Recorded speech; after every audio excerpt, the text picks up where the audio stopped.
শুধুমাত্র একটা মাত্র কোম্পানি যারা বাংলাদেশ তৈরি করে, সেটা হলো আমরা, ঠিক আছে। এবং আমাদের এই ব্যাটারিটা কিন্তু বুয়েট দ্বারা সার্টিফাইড করা, চায়না কোম্পানি কিন্তু সার্টিফাইড করতে পারে না। হ্যাঁ, কারণ তাদের কোয়ালিটি ওইভাবে হয় না, দেখে করতে পারে না। এখন মূলত এই যে বিল্লাল ভাই তো আমাদের ব্যাটারি দীর্ঘদিন ইউজ করছে, হ্যাঁ, ব্যবহার করতে জানে। যেমন লাস্ট আমরা দেখলাম যে আমাদের একজন ওই অজ্ঞান করে নিয়ে গেছে আর কি, হ্যাঁ, সেটা পরবর্তীতে কিন্তু আমরা ট্রেস করে ধরতে পারছি। তো এমন এইরকম ভাবে আমরা আমাদের এই জিপিএস কার্ড দিয়ে আমাদের যে ব্যাটারি তৈরি করি, সেটা দিয়ে আপনারা নিশ্চিন্তে গাড়ি চালাইতে পারবেন, ঠিক আছে। এটা একটা ব্যাপার।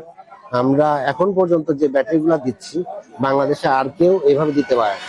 আমরা ওই ব্যাটারি নেওয়ার সময় বিলাল ভাইয়ের কাছে শুনে দেখেন, আমরা কিন্তু ওই ব্যাটারিতে আমরা যখন টেস্টিং করি আমাদের মেশিনে, এই ব্যাটারিতে কি বেরোইছে, ব্যাটারিতে কত এম্পিয়ার কত ভোল্ট কি বেরোইছে, এটা একটা বই আকারে ওই যে দিয়ে দিই কাস্টমারের হ্যান্ডে, যা কারোর ক্ষমতা নাই, মানে দিতে পারবে না, ঠিক আছে। এই কাজটা কেউ করতে পারবে না, আমরা এটা করি।